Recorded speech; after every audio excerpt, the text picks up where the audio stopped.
다음은 광화문에서 늘 우리를 쳐다보고 계시는 우리의 긴 역사에서 대왕이라고 표시하는 거의 전 국민적인 존경에 받지 않는 세종대왕 역시도 존명 사대주의가 뼛속까지 들어박힌 완전 지독한 사대주의라는 팩트 체크를 하겠습니다. 이렇게 팩트 체크를 하는 제 마음도 무겁습니다, 여러분. 세종대왕도 실제 사대주의자입니다. 명예문왕이 죽었을 때 세종대왕은 신하들에게 사흘 동안 상복을 입게 했습니다. 그런데 자기 자신은 37일, 21일간의 상복을 입겠다는 거예요. 그때 유정현이, 신하인 유정현이가 나와서 강력하게 만류했습니다. 그렇게 하시면 안 된다. 임금님께서도 사흘간만 상복을 입어라. 이렇게 이야기를 했을 때 세종대왕께서 기가 막힌 말씀을 하십니다. 이렇게 이야기를 했습니다. 나 자신은 문왕과 군신의 관계다. 여러분, 한 나라의 임금이 자기의 신하를 보고 자기가 사대하고 있는 명나라의 문왕하고 나는 군신, 나는 그 사람의 신하다라고 말을 합니다. 이게 왕입니까, 이게?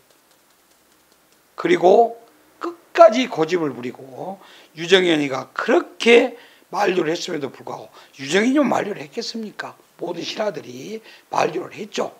한데 21일 동안 상복을 입었다고 연려실 기술에 적어져 있습니다. 이 정도입니다, 여러분. 우리가 그렇게 존경에 맞지 않는 세종대왕, 뼛속까지 스며든 사대주의자입니다. 어찌됐든 한 나라의 임금인 왕의 머릿속에 이렇게 사대주의가 뼛속까지 박혀버렸으니 도무지 나라 전체에 무슨 놈의 자주 독립국, 민족 자존 이런 것이 어디가 있었겠습니까? 다 없어져 버렸습니다. 요즘 말로 1도 없지요. 없습니다. 이게 나라입니까? 이게 자주 독립국입니까? 당군 왕건께서 하늘에서 피눈물을 흘릴 일 아니겠습니까, 여러분? 우리가 나무라면 뿌리가 있고 우리가 물이라면 새암이 있다고 했습니다.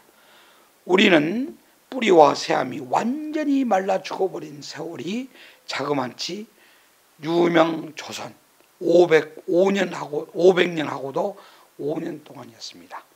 식민지죠. 유명 조선은 명나라의 식민지입니다. 실제적, 정신적 505년 동안 식민지였습니다. 대한제국이 생기는 그 순간 우리나라는 505년의 식민지에서 해방을 한 것입니다. 나라 이름도 명이 하란 대로 화령으로 할까요? 조선으로 할까요? 보내가지고, 화령은 이성계의 고향 이름입니다. 근데 명에서 나중에 보내줬습니다. 이렇게 보냈습니다. 얼마나 수치스러운 거 보세요. 들어라. 동이의 국호에, 동쪽 오랑캐 너희들의 국호에 다만 조선의 칭호가 아름답고 또 그것이 전래한 지가 오래되었으므로 이 말은 기자조선을 이야기합니다. 지금 허구로 밝혀졌죠. 기자는 우리 쪽으로 와서 나라를 세운 적이 없습니다. 거짓말입니다. 나중에 말씀드릴게요. 그걸 이야기한 것입니다. 전래한 지가 오래되었으므로 이 명칭을 근본으로 삼아 후세에 이를 본받도록 하라고 1393년 2월 15일 날 유명 조선으로 보냈습니다. 그걸 국호로 삼았어요. 이런 부끄러운 짓을 이성계가 했습니다.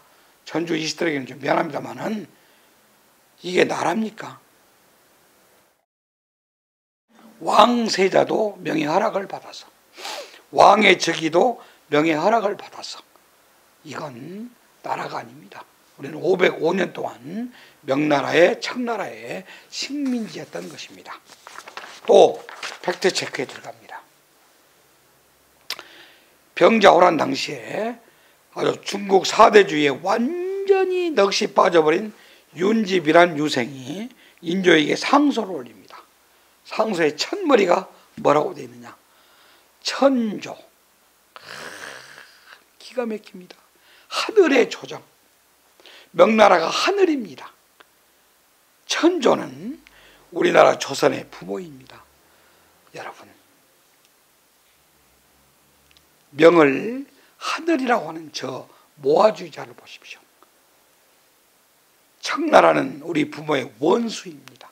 사대주의에 한 번 빠지면 국제정세 같은 것은 1도 보이지 않습니다.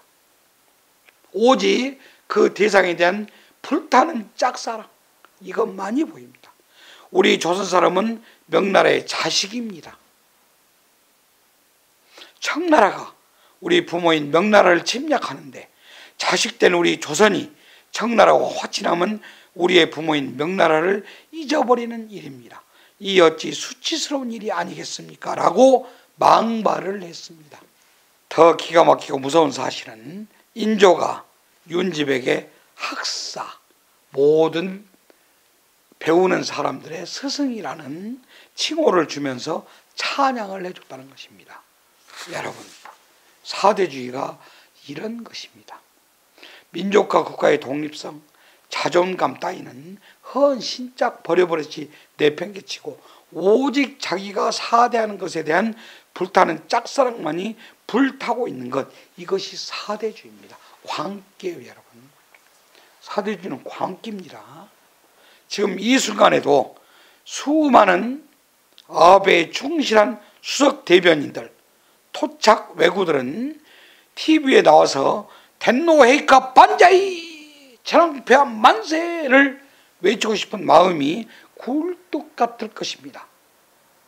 이 사대주의자들, 그 마음의 일부분이 나타난 것이 모 당의 원내대표가 공식 석상에서 너무도 당당하게 국민을 향해서 반민특위가 국민을 분열시켰다는 망언적 발언인 것입니다.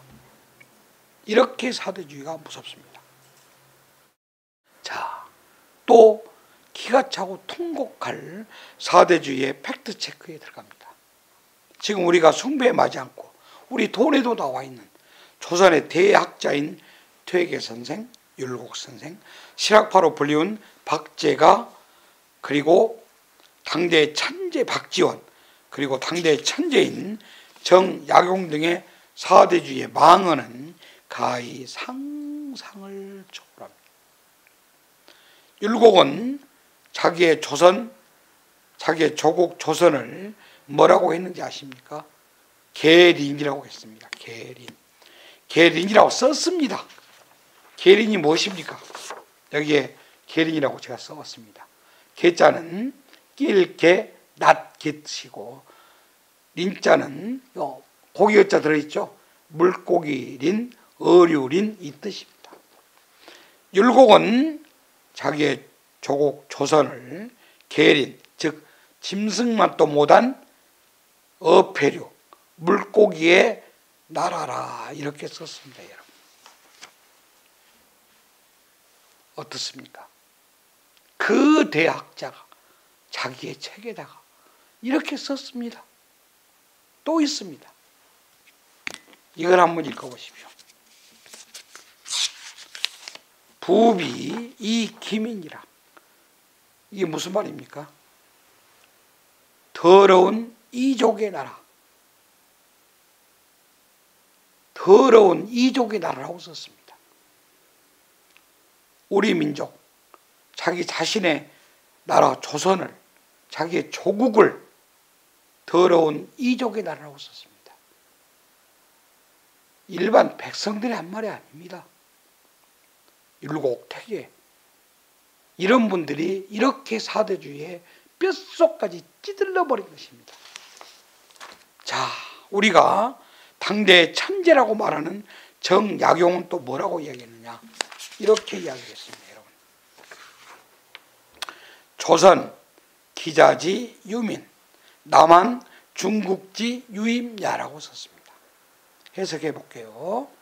조선 사람들은 기자의 후손이요, 조선의 남쪽 사람들은 중국인의 집단이다라는 망언을 서슴없이 했습니다. 더 무서운 것은 이러한 책들을 당시 조선 사회에서 아무런 저항도 없이 읽혀지고 배웠다는 것입니다. 즉 조선이란 나라도 아닌 나라의 공식 입장이었던 것입니다. 민족이고 뭐고 나라고 뭐고 아무것도 다 필요 없습니다. 사대주의 덫에 한 번 걸리면 모두 이렇게 됩니다. 그래서 단재 신채호 선생님께서는 독사실론, 역사를 읽고 새롭게 논한다는 제목에서 조선의 역사는 무정신의 역사라고 피를 토하는 심정으로 일갈하셨던 것입니다. 단재 선생님은 점잖은 분이시니 무정신의 역사라고 하셨지, 우리 같은 사람들은 정신 넋 빠진 미친 집단의 역사다 이렇게 말할 것입니다. 그렇습니다. 조선조 505년은 정신과 넋이 빠져버린 민족 역사의 빈 공간, 명청의 식민지였던 것입니다. 여러분, 조선조 505년은 오직 명나라와 청나라만이 존재했던 모아사대주의 소중화만이 존재했던 나라도 아닌 나라였습니다. 아예 조선의 연호는 없었고 명의 마지막 임금인 숭정제의 연호인 숭정을 1644년 명이 멸망해서 없어져 버린 후에도 숭정 기원의 몇몇 영령 등으로 숭정 연호만을 고집해서 썼던 것입니다. 없어져 버린 나라의 연호를 계속 쓰고 있었어요. 이게 사대주의자입니다. 여러분, 사대주의는 지금 조국 대한민국에서도 현재 진행형입니다. 그 대상이 명에서 청으로, 청에서 중국으로, 중국에서 일본으로, 일본에서 미국으로 바뀌었을 뿐입니다. 하늘거사 김기곤 제 자신 스스로를 생각해 봅니다. 저는 민족주의자임이 분명합니다. 그러나 저의 민족주의는 열린민족주의, 세계적 민족주의, 이념적 민족주의, 철학적 민족주의이며 혈통적 민족주의는 성립 자체가 될 수도 없고 돼서도 안 된다고 생각합니다. 우리 민족을 하나의 민족이다? 말도 안 되는 이야기 하지 마십시오. 중국이 우리를 쳐들어왔을 때 그때 그 군대들이 무슨 성인 군자라고 우리 이 땅의 여자들을 겁탈을 안 했겠습니까? 일본의 왜구들이, 일본인들이 우리나라를 침략했을 때 무슨 그 사람들이 공자, 맹자, 성인 군자들이라고 우리나라 여자들을 그대로 놔뒀겠습니까? 우리 몸에도 엄청나게 피가 섞여 있습니다. 어떻게 하나의 민족, 그 거짓말은 이제 그만합시다. 정말 그건 말도 안 되는 소리입니다. 민족주의는 열린민족주의, 세계적 민족주의, 이념적 민족주의, 철학적 민족주의가 되어야만 합니다. 하나의 민족이 세계 속에서 존재하기 위해서 가질 수 있는 가장 기본적인 원리는 자기 민족 위주의 민족주의임은 두말할 나위도 없습니다. 하여 단재 신채호 선생 역시도 민족주의는 국수주의를 기본으로 한다라고 얘기를 하셨습니다. 그러나 이는 자기 존속을 위한 최소한의 마지노선으로서의 국수주의를 말하는 것입니다. 세계 모든 민족의 자민족 위주의 국수주의적인 구심력이 타 민족과의 연계성 위에서 세계주의로 확산되어질 때 구심력과 원심력이 조화를 이루게 되고 민족주의와 세계주의는 동시에 꽃을 피우면서 열매를 맺게 될 것입니다. 우리의 한민족, 천손족, 대백두민족은 그것을 너무나도 훌륭하게 보여주고 있습니다. 바로 이것입니다. 홍익인간 이화세계. 대단하지요. 전 세계에서 이토록 자민족 위주의 국수주의적인 구심력과 타민족의 연계성이 조화를 이루는, 구심력과 원심력이 조화를 이루게 돼서 민족주의와 세계주의가 동시에 꽃을 피우고 열매를 맺게 되는 이러한 훌륭한 민족적 이념은 없습니다. 정말로 너무도 훌륭한 민족적 이념입니다. 홍익인간 이화세계. 지나친 자기 민족 위주의 민족주의는 이기적, 배타적인 혈통적 민족주의로 흐릅니다. 여러분 나치 봤지 않습니까? 일본 제국주의자들 봤지 않습니까? 순전히 날조된 거짓 역사로 일본의 국민들을 속여서 얼마나 많은 사람을 죽였습니까? 이러한 국수주의는 종래는 세계적인 고립으로 말미암아서 비참한 패망의 길밖에 없다는 것을 우리는 역사에서 수없이 봤지 않습니까? 국수주의자들은 외래의 문화 사상 등을 무조건 반대합니다. 자신의 민족 외에 타민족의 모든 것을 결코 인정하지 않는 대우 커다란 바보짓을 하고 있는 것입니다. 결혼도 같은 동네 사람끼리 10년만 해보십시오. 바보만 나옵니다. 똑같아요. 문화도 똑같습니다. 사대주의가 광기듯이 국수주의 역시 광기입니다. 독일의 나치즘, 일본의 군국주의, 이탈리아의 파시즘이 정상적인 정신이었습니까? 광기에 미친 집단들이었죠. 해서 나치는 600만의 유태인을 살상했고 일제는 수를 헤아릴 수도 없는 사람을 죽이고 조선의 꽃같은 처녀들을 성노예로 데려갔던 인류 초유의 놀라운 범죄를 서슴없이 저질렀던 것이에요. 국수주의 절대 안 됩니다. 외래의 문화는 사상은 마음을 열고 당당하게 받아들여야 됩니다. 어떤 외래의 문화와 문물 사상도 당당하니 그걸 우리가 받아들이고 수용하고 그것을 이해하는 순간 그 문화와 문물 사상은 우리의 것, 우리 민족의 것이 되는 것입니다. 다만 그것은 민족적 각성, 민족적 주체성 위에서 변화시킴으로써 완벽한 우리 민족의 재산이 되는 것입니다. 즉 격의의 과정, 수용, 이해, 변화의 길을 걸어야만 우리 것이 되는 것입니다. 그러나 외래의 사상과 문화 등을 받아들이기 전에 중요한 전제는 민족적 각성을 통한 민족의 자존심, 민족 주체성의 확립인 것입니다. 사대주의는 민족의 자존심, 주체성을 완벽하게 말살하고 오직 사대의 상대만을 섬기는 것이 하늘의 도리라고 하는 무섭고도 잔인한 광기의 사상의 다름 아닌 것입니다.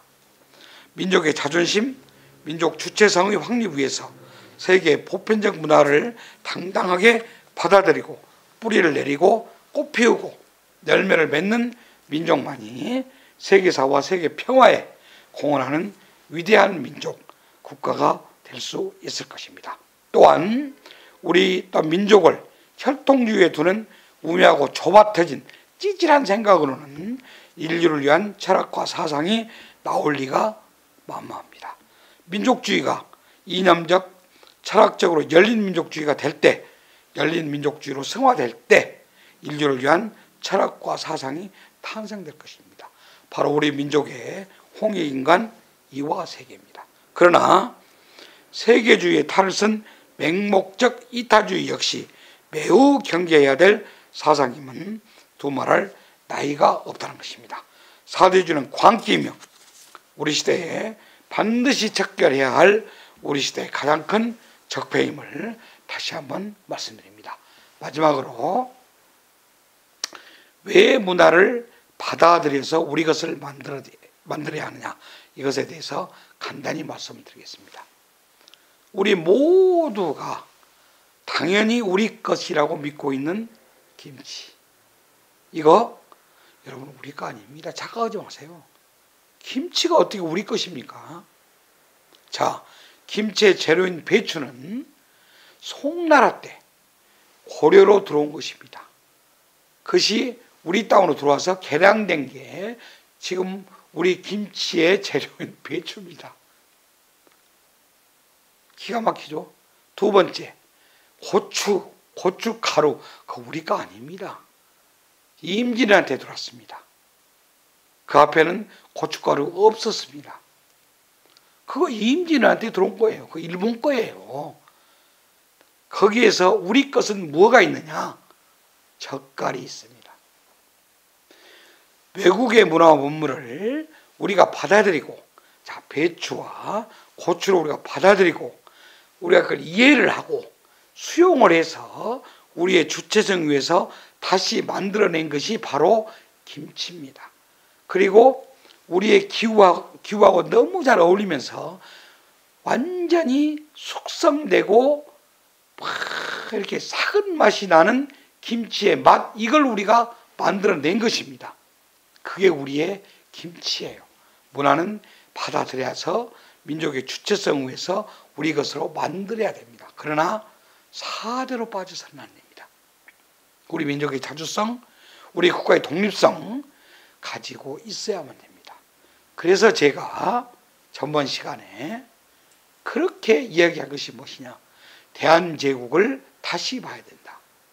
대한제국은 13년이라는 짧은 시간 동안 우리 이 땅에 존재했습니다. 그러나 대한제국은 어찌됐든 광무 황제께서 다스리는 자주 독립국, 자주 문화국이었습니다. 나라가 100년, 200년, 1000년을 간다고 해서 좋고 짭딱 해서 나쁘냐? 그렇지 않습니다, 여러분. 그 나라가 가지고 있는 생각이 도대체 어떻게 되어 있느냐? 대한제국은 독립국입니다.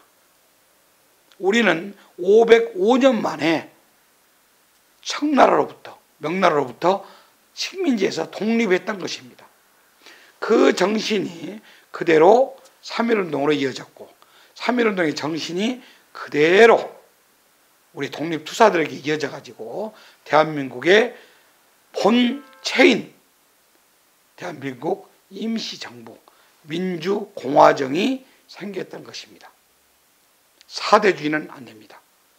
민족의 자존심, 민족의 독립, 그리고 국가의 독립만은 반드시 지키고 나가야 될 것이라고 믿습니다. 2019년 대한 100년 4월 12일 날 하늘거사 김기곤이 말씀드렸습니다. 여러분 감사합니다.